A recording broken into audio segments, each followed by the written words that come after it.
Okay, it appears that we have a quorum here. I call to order this quarterly investment committee of the Knox County Pension Board. Jennifer, can you call roll?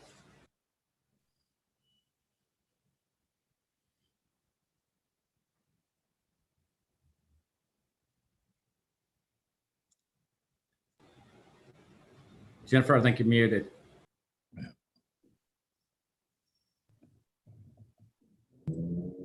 Sorry about that. Commissioner Smith? Here. Mr. Caldwell? Here. Commissioner Jay? Here. Ms. Hemmelgarn? She's absent. Okay. Moving on, a determination is needed by the board regarding electronic meetings pursuant to the governor's executive order number 16, executed on March 20, 2020, extended by the governor's executive orders numbers 34, 51, 60, 65, 70, and 73, effective through 11:59 p.m. Central Standard Time on February 27, 2021. And pursuant to the recommendation from the Tennessee Comptroller of the Treasury issued on March 20, 2020, and other applicable laws in effect, the governor's orders allow government agencies to amend or rescind portions of the Tennessee Open Meetings Act regarding electronic meetings in lieu of in-person attendance and participation. The Comptroller's Office recommends that boards make a determination regarding the necessity of electronic meetings for continued function of government agencies and to protect public health, safety, and the welfare during the outbreak of COVID-19. Such determination is to be placed on the record in the board's meeting. May I have a motion for this determination to record this determination in the board's meeting? So moved. Motion, Jay. Second, Chris Caldwell. Okay. Jennifer, can you call roll? Commissioner Smith? Aye. Mr. Caldwell? Aye. Commissioner Jay? Aye. That motion passes. Okay. Next item on our agenda is a consideration of the approval of the minutes of the November 10th, 2020 meeting. Can I get a motion? So moved. Second. First by Chris Caldwell, second by Commissioner Jay. Jennifer, will you please call roll? Commissioner Smith? Aye. Mr. Caldwell? Aye. Commissioner Jay? Aye. And that motion carries as well. Okay. Next item on our agenda is defined benefit plans performance review and update. Bob Cross. Great. Brenda, if you could pull the report up.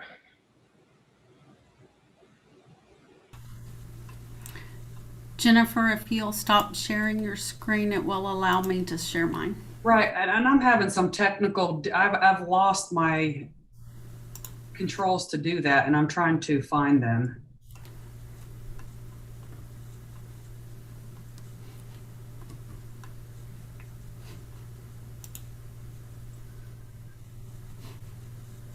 Ooh, Okay, I think I'm good now. Give me just 1 second. perfect.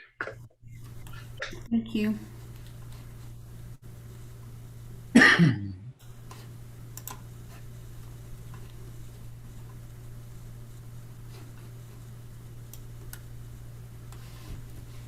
So, Michael, you on? Yes. I want to run through these and then but all in all, we had a great quarter. That's it. Yes, absolutely. I'm going to guide you a little bit through the capital markets return, simply because we have talked some of these themes now for almost a year and a half. And it's very rewarding to see that we finally see the shifts that we expected and we have shared with you for such an extended period of time. So if we start with the total return over the 3 months, so the first column right after the asset classes, you would see that we finally see some expected behavior in the markets. And actually that value has outperformed growth. Small cap has outperformed large cap. International has outperformed domestic, and emerging markets has outperformed the developed markets. That's a type of behavior that we had indicated now for several quarters, given the significant delta we have seen in previous performance. So if we were to move from the total return over 3 months to go all the way to the right, annualized returns over 10 years, you see that the deltas between fairly similar asset classes, for example, large cap growth and large cap value, is quite significant, a 70% delta for an asset class on an annualized basis. So needless to say, we discussed over several quarters that we do expect a change, a shift in future winners. And we referenced previous recessions as triggering event for change in leadership. So it's rewarding to see that we finally see that change in leadership happening. Needless to say, 1 quarter is not a trend yet. We see the start into 2021 fairly similar as the 4th quarter so far. So it appears that trend could be built. And we are very hopeful that the changes that were previously made and made over the last 6 quarters are now actually finally paying off with some dividend, particularly when we look at the magnitude of the performance difference of the asset classes that we shifted allocation to. So if we then move to page number 32, with the summary being for equity, a tremendous quarter with significant return, calendar year 2020 being a terrific year from a return perspective. Now to fixed income. So you see on the 3 months column, all rates of return for the fixed income asset classes positive. And for calendar year 2020, which is in the 2nd column, total return year to date, also all return asset classes positive, with some of these actually in double-digit territory. So with the support of the Fed, needless to say, credit has been rewarded. The interest rate environment has led to capital appreciation on the fixed income. And if we look at the overall establishment of the defined benefit plan with a good allocation to equities and a diversifying allocation to fixed income, both asset classes have done positively. Both portions have provided positive rates of return. So as a 2020 year-end summary, equity has done well. We finally see the trends that we wanted to see for a couple of quarters pay off. And we see a rotation in some of the leadership. So then here on the following page, on page number 35, we see the 3 plans. It's a new design, how we show it here, a slightly different layout that makes it visually more much easier to follow. Defined benefit plans associated with then the overall allocation listed all the way to the right. So overall, the closed defined benefit plan at 41.9 million, the teachers plan at 53.5, and Europe at 209.4 million for a composite market value of 304.9 million as of year-end calendar year 2020. On page number 36, we can move into some of the details to provide you with an overview. We'll start here with the closed defined benefit plan. It's also a slightly different layout than we had in previous quarters. So we now to the right also illustrate the change in value to you for the defined benefit plan. That is simply just a function of capital market appreciation or fund appreciation or composite asset class appreciation. Later on the defined contribution side, there are also contributions, distributions, and so forth that will be taken into consideration. But as you all know, we rebalance the defined benefit plans religiously. As such, most of the noise is taken out with these allocations. But to the right, you can see overall appreciation in every single asset class across the board. The following page, number 37, will show to you the current asset allocation as of year end, as compared to the target allocation and the allowable ranges of the defined benefit plan. So as you see, we have added a couple of pages to the reports just to make it much easier to follow on where we currently stand and where we stand compared to the policy target as well as the policy ranges. And page number 38 and 39 go a little bit more into detail or a visual depiction of this. So if we move to page number 38. On page number 38, the comparison of each of the asset classes, a current allocation versus the strategic benchmark. So if we see over allocation or underweights, you would see those on the left side of how they're balanced. Needless to say, as I mentioned earlier, we rebalanced the portfolio frequently, which in a change of leadership environment always is very favorable. But as you can see, we're very, very close to the targets. Page number 39 then shows the allowable ranges in gray and where we are currently standing. So the purpose here is simply to provide you with an oversight of all the ranges that are allowed in a return-seeking environment per your investment policy statement. Where do we currently stand? The line indicates the current target value per your policy statement, and then the ranges allow for certain underweights and overweights as compared to the overall policy. Then the following page, page number 40. I guess this page, from an asset allocation perspective, if you ever wanted to open up a dictionary, this would be the perfect picture to either be placed under asset allocation or diversification or risk management. As you know, we have taken it very seriously to look at risk management and allocated some assets to non-traditional in order to further diversify. But this is simply just a graphical depiction of how much diversification is currently in the plan. So we then can now skip fairly slowly, but through the next 5, 6, 7 pages. Hey, Mike, Yes. Can I interrupt you a second? I'm sorry. Jennifer, which packet was this that you sent us? My pages aren't lining up with his.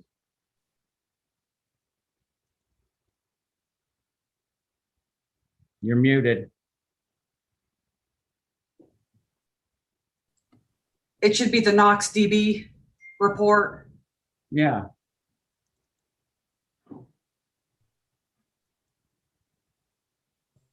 Okay, continue.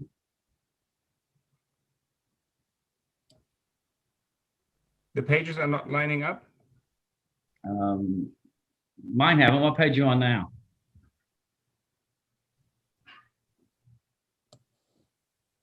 I can't see the bottom of the page, but it should be page number 41. That is correct, Mike. Okay, yeah. So page number, perfect. So page number 41 and following all the way through page number 50 is basically with the different asset values and with the different target allocations, the same information for the teacher's plan and you are.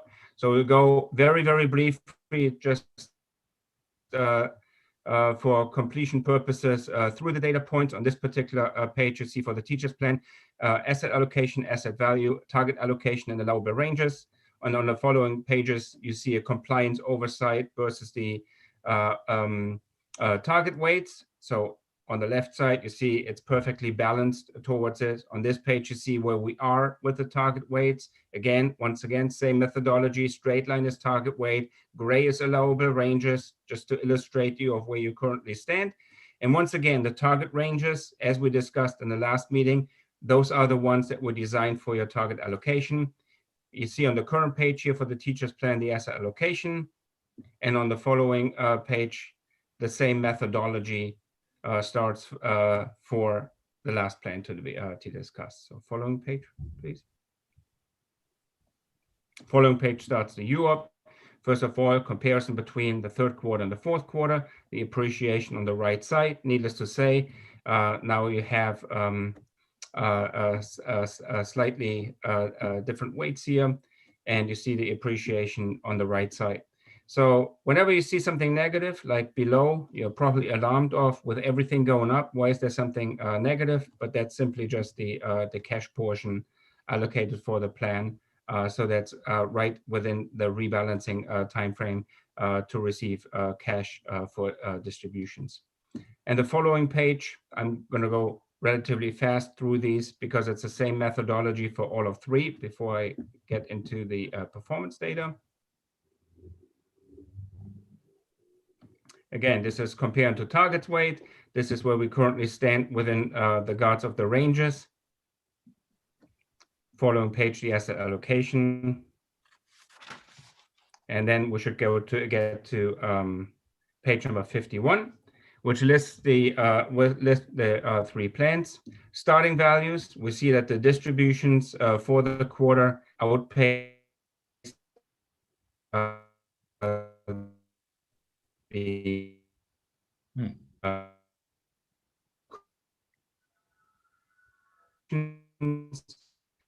and in respective investment B plan, about 5.4 million for the teachers and close to Mike, you're breaking up.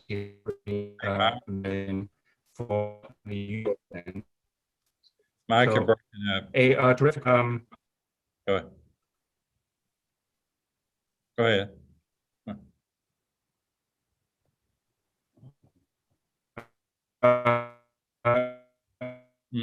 Is it now?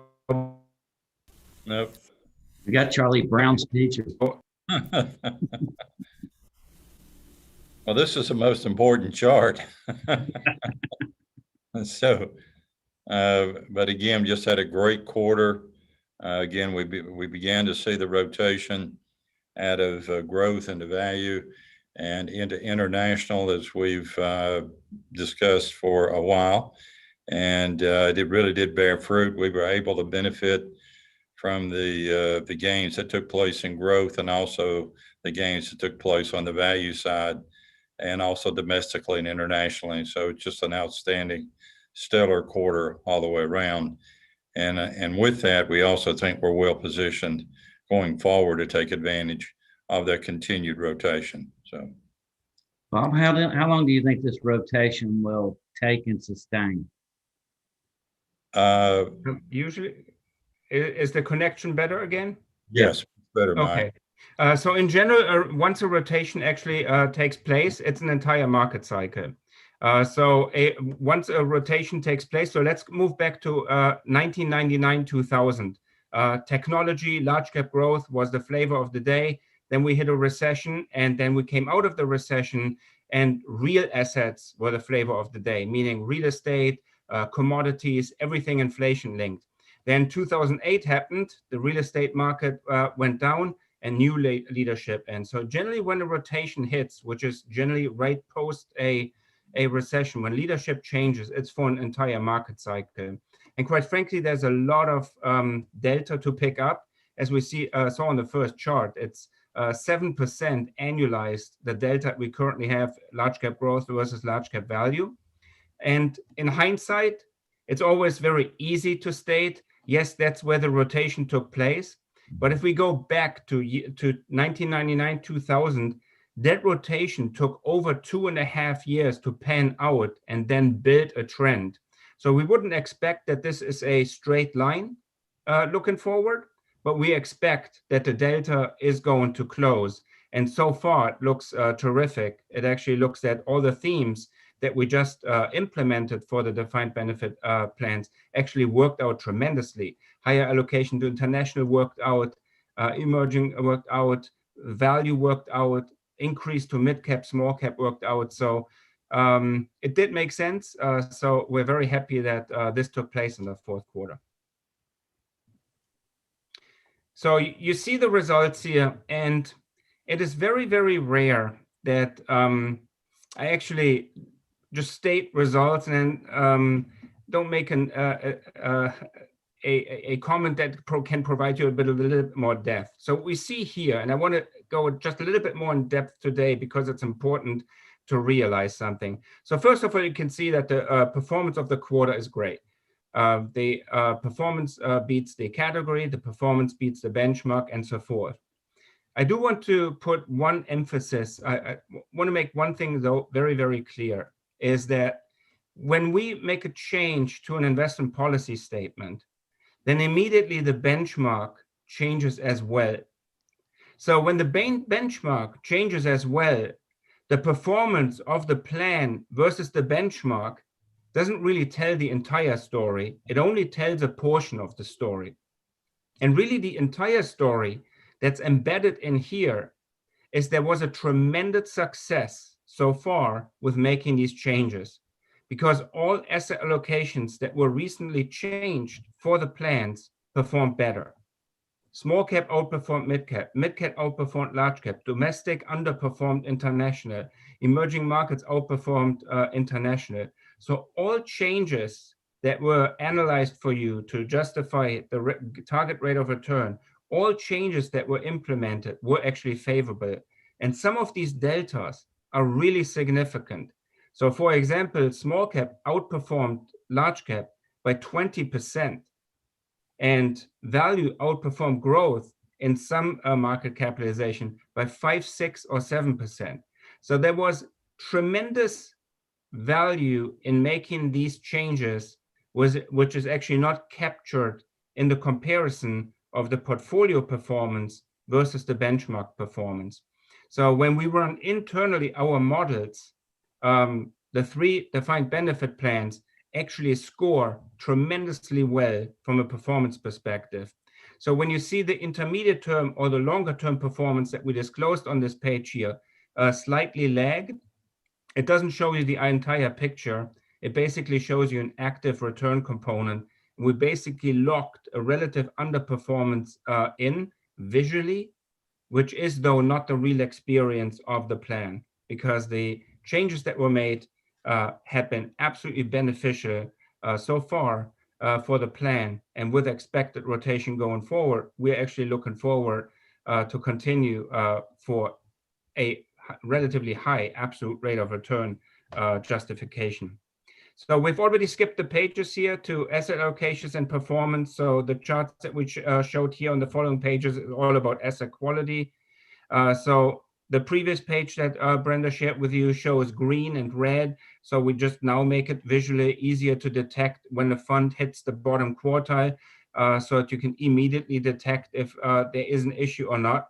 But as you can see, the funds that are in the bottom quartile are those funds that are expected to not capture all of the upside. So for example, if you look at MFS value, it's performing since inception in a second percentile over the last 10 years, 16th percentile, partially due to protecting on the downside.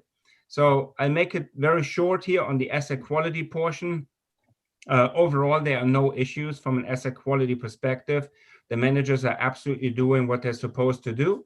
And we do believe that the asset managers have performed well. And then on the following page, a final comment.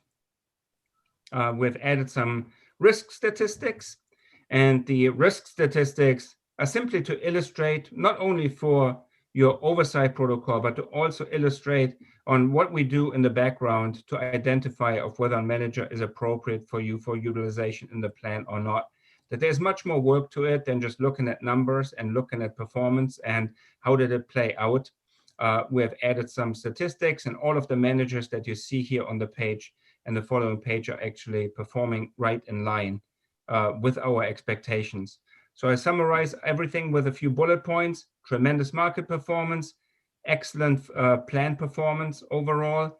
The changes that were made to the plan, all beneficial and have added significant value so far. It seems to be continuing into calendar year 2021, and we're pretty optimistic that it's going to continue as we see the rotation. So this concludes the defined benefit portion. I'm happy to answer any questions you may have.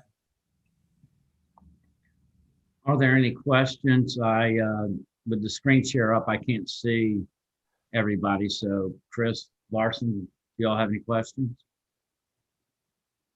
I don't have any questions. It was pretty thorough, and then some. Agreed. Okay, thank you, Michael. All right, thank you. Now we can move over to the defined contribution side.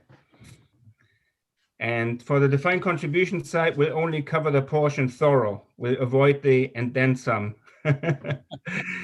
So let's start with the assets. So Q3 to Q4, obviously with everything that I've said before, tremendous market performance. We obviously need to take cash flow into considerations. But from a cumulative household perspective, assets increased from 397.3 to 463.7. The same themes that I mentioned earlier are applicable here for the defined contribution side. So from an asset allocation standpoint, obviously, we only oversee this in the portfolios. We don't oversee this from the plan participant perspective. But overall, the performance of the variety of plans very good. Following page number 38. So unlike the defined benefit plans, where when you look at the change to the right side of the table, where this basically just explains of how the asset value changed due to capital appreciation, this one here actually takes contributions and fund changes and distributions and any type of cash flow into considerations. So by adding this page, which we didn't have in a previous review, it makes it very easy for you to oversee of whether there are any significant changes that could be important from an oversight perspective. So let's say, for example, if you move about 3 quarters down, you see the Vanguard Life Strategy Conservative. Excuse me. And you see that there's a change of 113%. So needless to say, that's a tremendous change. And so this enables you to look at what are the reasons why there's such a significant change. In this particular case, the capital base is low. There were a couple of fund changes, so there's nothing really to worry about. At the same time, you can also see, are there any trends from an asset class perspective? So if you move a couple of rows down, you see the MFS total return at negative 12%. So you can see that participants actually move from one investment into the other investment. And basically the general theme for in general defined contribution plans over the last quarter has been re-risking. So participants feel more comfortable with what's happening in the market. Excuse me. They're getting out of stable value. They're getting out of some of the fixed income, and they're re-risking their portfolio into other areas. That's completely common within about 3 to 4 quarters following a volatility event. And I hope I had prepared you for this in the last couple of meetings, that usually when volatility happens, we see, first of all, a de-risking effect, and then we see, from a participant perspective, a re-risking effect. We then move on to page number 39 and following. We basically see the same things with and changes. Page number 46, just as one illustration, is for the 418, digging a little bit more into detail of how we got to the overall value. So starting value 353.6. You see that distributions significantly outpace contributions. The earnings for the quarter at close to 39 million. So once again, as Bob worded it earlier, a tremendous quarter from a participant experience perspective. Page number 47. Again, same information for the next plan. Page number 55. 55, now we have same methodology here for 457. Distributions, contributions, fairly similar. Earnings, 3.1 million on this capital base. So you immediately see, without any in-depth time-weighted rate of return calculations, that the absolute rate of return is north of double digits, which obviously is tremendous. Page number 64. So on page number 64, you see the same thing for the MERP. Distributions slightly outpaced the contributions, capital gains at 711,000. So overall, same theme all across the long. So there's really nothing to worry about that there were significant shifts. So this here's now page number 65. Once we have reviewed asset allocation, flows, and performance, we can now look at asset quality.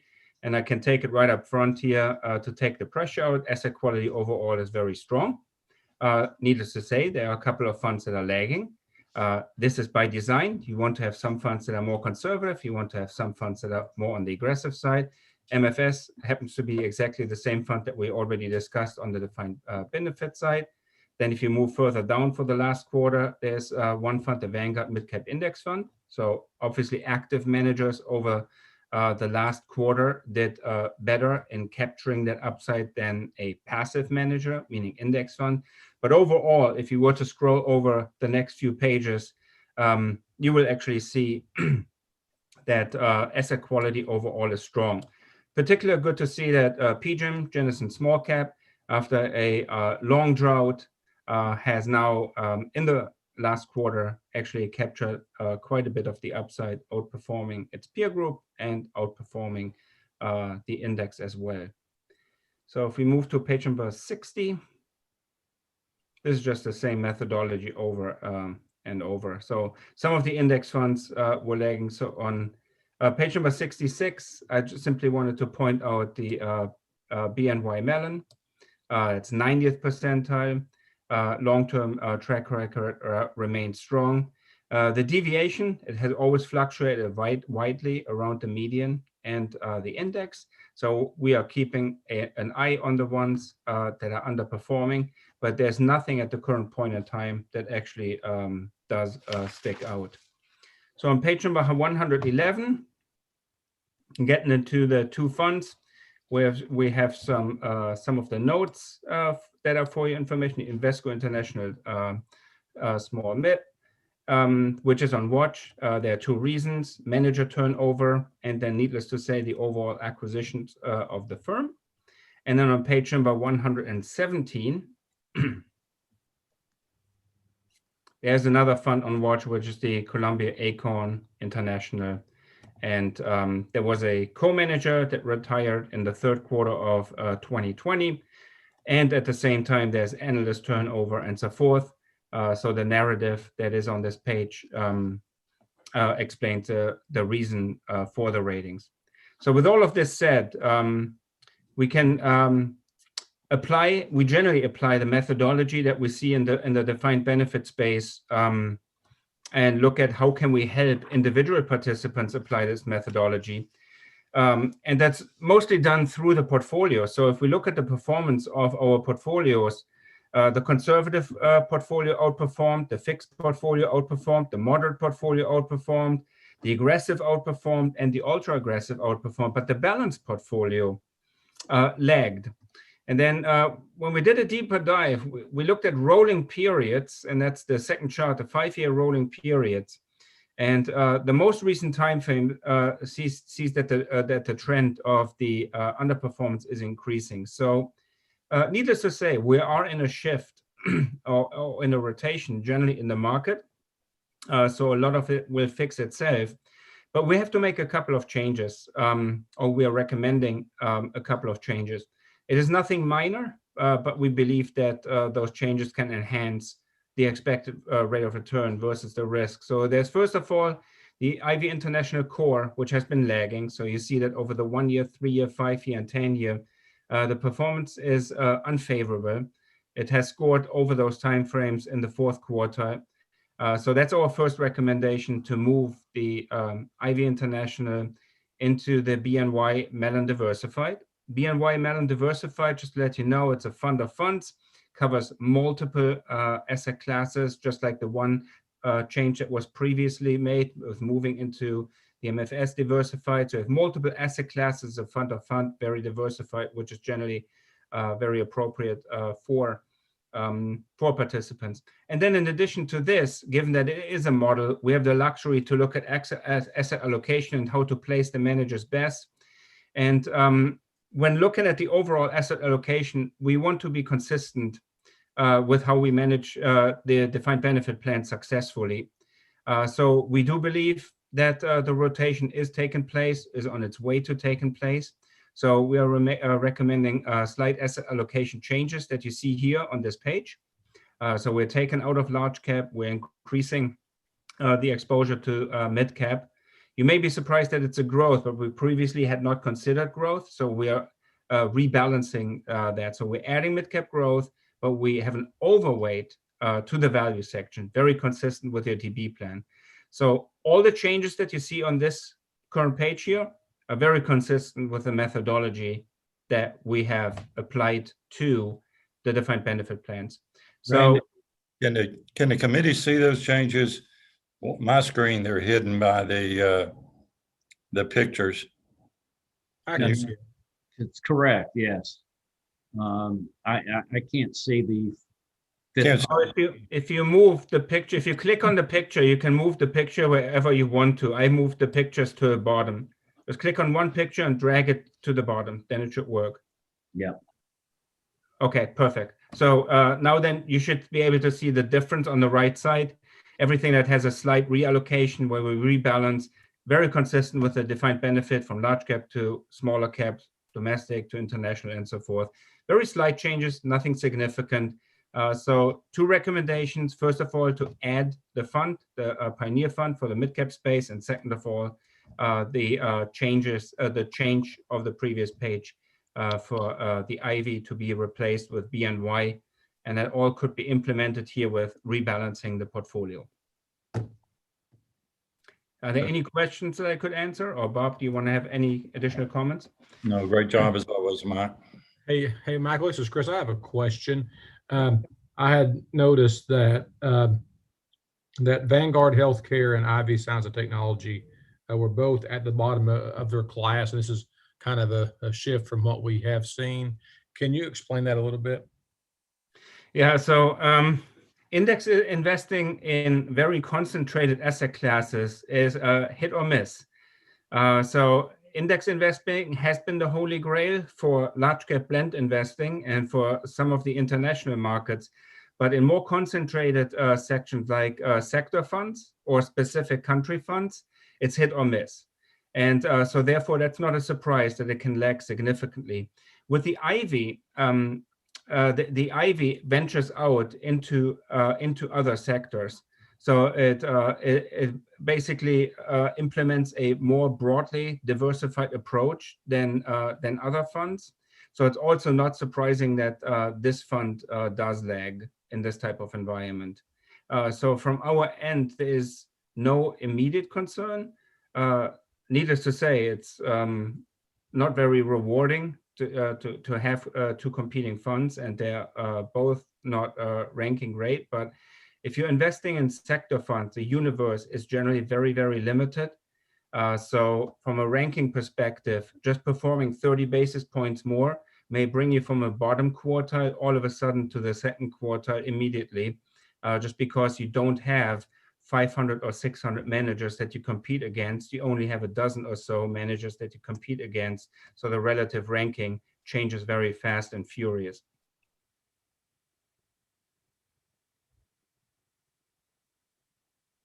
Thanks. Hey, Michael, when you say the balanced portfolio, I'm not sure if you said underperformed or did not reach benchmarks. By how much?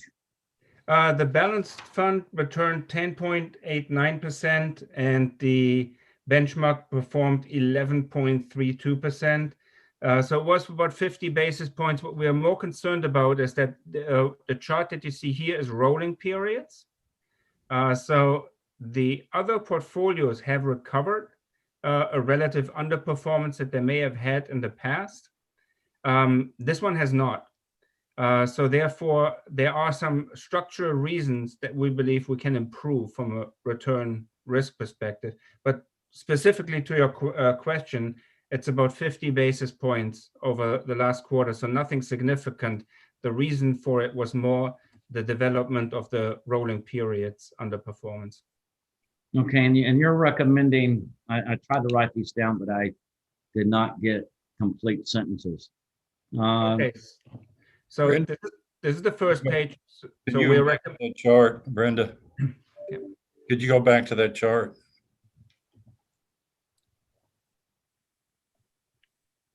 No, the other one.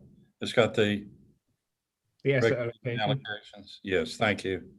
Yeah, so there are 3 components to it, Randy. The first component is a change in asset allocation.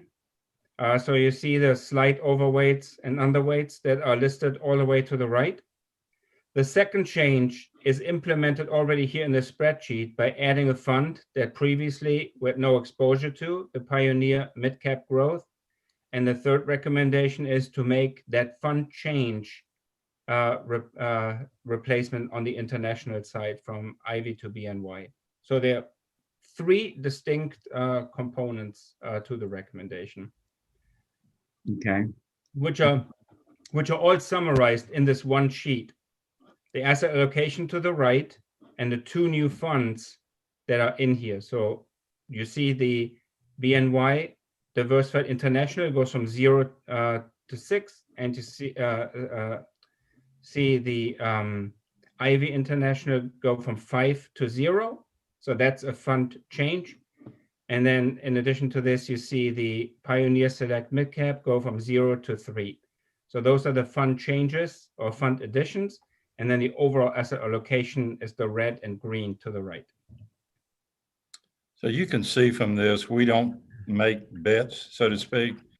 Any modifications we make, recommendations we make are in keeping with the general theme. And we're not going to make dramatic shifts that entail some risk. We don't really need to take that degree of risk with any of these portfolios or any of the funds in general. So overall, this is fairly modest, but again, it's in keeping with what we believe will continue to occur.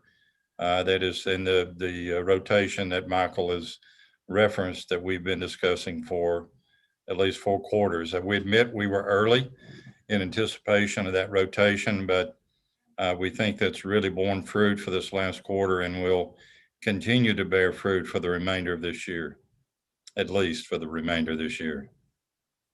Okay, Jennifer, do we need a motion to make this recommendation to the full board? Yes. Okay, somebody smarter than me put that motion together. I'll make a motion to accept the recommendations and pass them forward to the main board. Second. I was wondering if we had in our packet that page that Michael just put up so that I could just put the page number on it. Okay. Jennifer, you call roll, please? You need a second. Yeah. I thought Chris seconded it, didn't he? Okay. Chris, did you not second it? I did. Okay. Okay. Commissioner Smith, Yes. Mr. Caldwell, Aye. Commissioner J.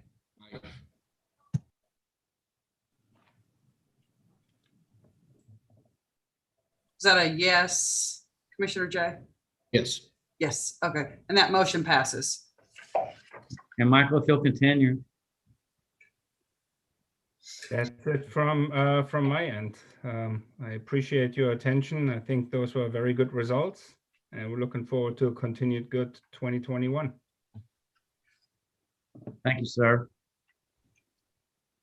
We can move on to 5A, USI website enhancements. Yes, we've gone through conversion as we talked about with the board for the last over the weekend. We've been working on this for quite a while. I was personally not 100% pleased with the way that transition occurred over the weekend. Jennifer can tell you we had a couple of items that were not smooth. So it should have been, as much as I could professionally, have blistered a couple of people. But I think we're moving in the right direction.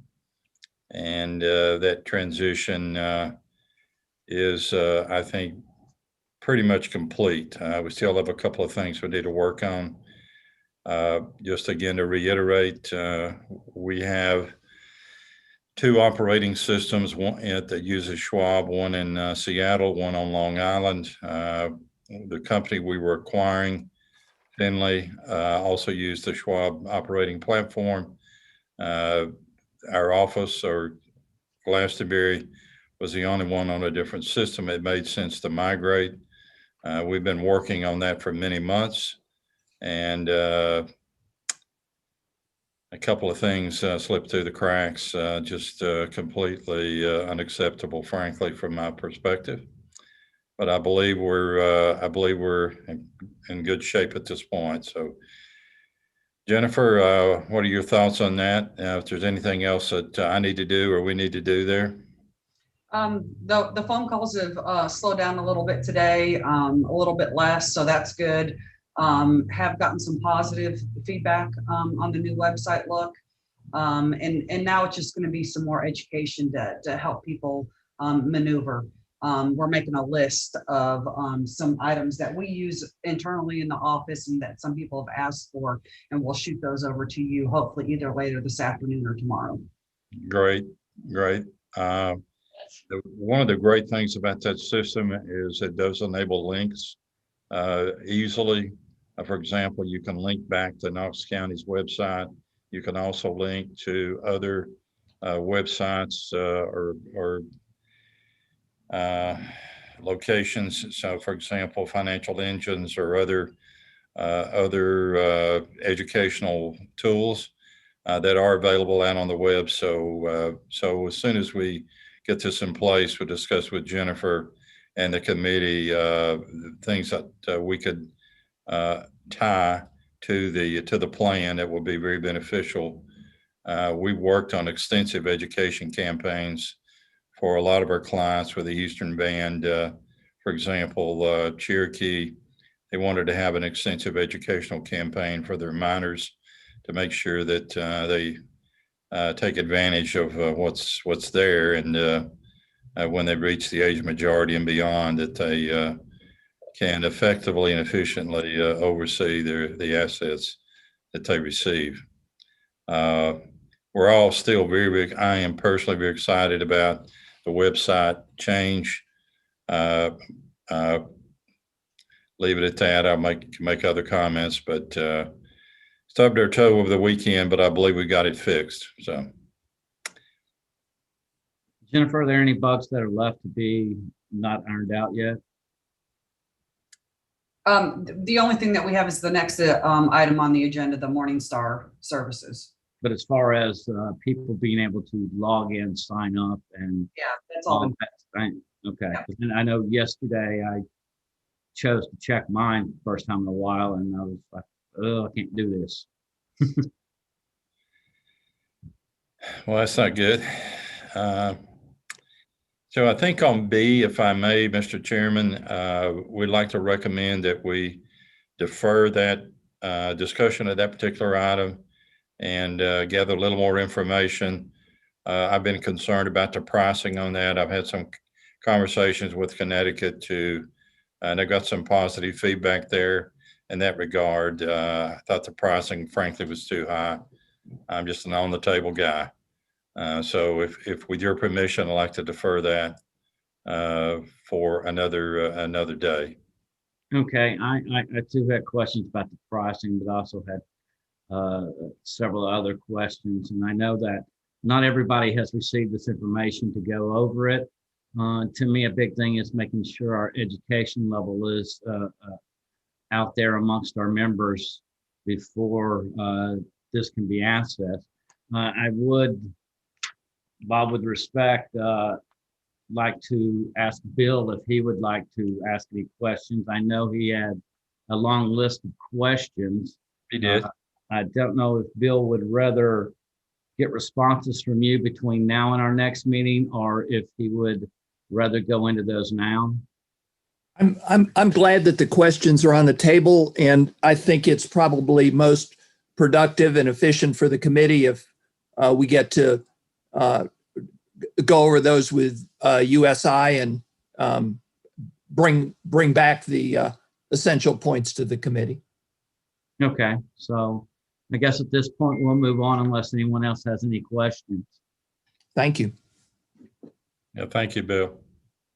Okay, next on our agenda is report on the 457 plans. Oh, I want to go back and before we move on, Bob, I want to make sure that the enhanced service button is turned off on the website before until we do come to a resolution on this issue. Yes, sir, it is turned off and will be turned off unless the committee votes to approve it. And the Okay. And just one question on that. I know that you can still see that. Can we remove that so it's not visible, that tab, until we decide? Because right now, I think if you just click it, it doesn't do anything. Can I you will check check that? on that, Jennifer. Yeah, I'll okay, check. thank you. Or if it can't be removed, if it could just have something, because I wanted to ask you earlier, Bob, how much flexibility there is on this platform for individual pension plans. If you click on it and it just says service unavailable for Knox County at this moment. Yeah, I think you share your concern, Jennifer and Bill as well. I want to make sure whatever the fee might be, that we don't have an inadvertent click. So that communication is key. And again, need to respond to the questions from legal. So this is all good, all good. But we'll check on that. Brenda and I will call after the meeting. Okay. Jennifer, if you want to get the report on the 457 plans. Yeah, I've included the teachers federal credit union report in your packets. And then we have Alan Sheets with Nationwide. And I submitted or emailed to you earlier the 2-page summary that also they included. Alan, do you have anything to report on Nationwide side? Just one comment on the letter, the summary letter, Jennifer, and that's the letter from Paul Good. And on the top of the second page, he mentioned the Nationwide Bond Index Fund, which is a passive fund, and just mentioned the committee might want to have a conversation around that fund. It's kind of fallen behind the pack as far as its performance. Because it is a passive fund, maybe talk about maybe an alternative to that fund at some point. But we would have to bring them in on a conversation if you guys want to schedule a virtual meeting with them at some point.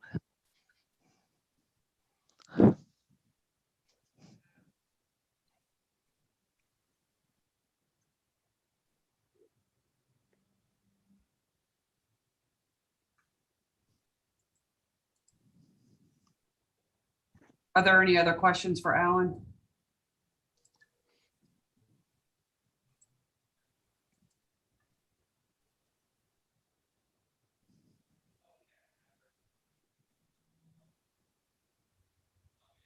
Mr. Chairman, I think given Alan's report, it would make sense if we could take time at the next quarterly meeting to let Nationwide specifically discuss that report. Since we've had a suggestion for a discussion, we probably ought to take the time to do it. Okay. We'll add that to the next quarter agenda. Yeah, I think that's a good suggestion. I'll pass that along up to the investment management group.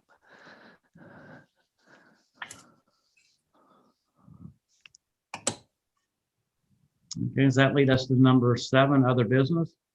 Correct. Is there any other business? Seeing no other business, I'll take a motion to adjourn. Motion to adjourn. Second. Okay. I don't believe we need to vote on that. So at this moment, we are currently adjourned. Thank you all. Thank you. Thank you. Thank you.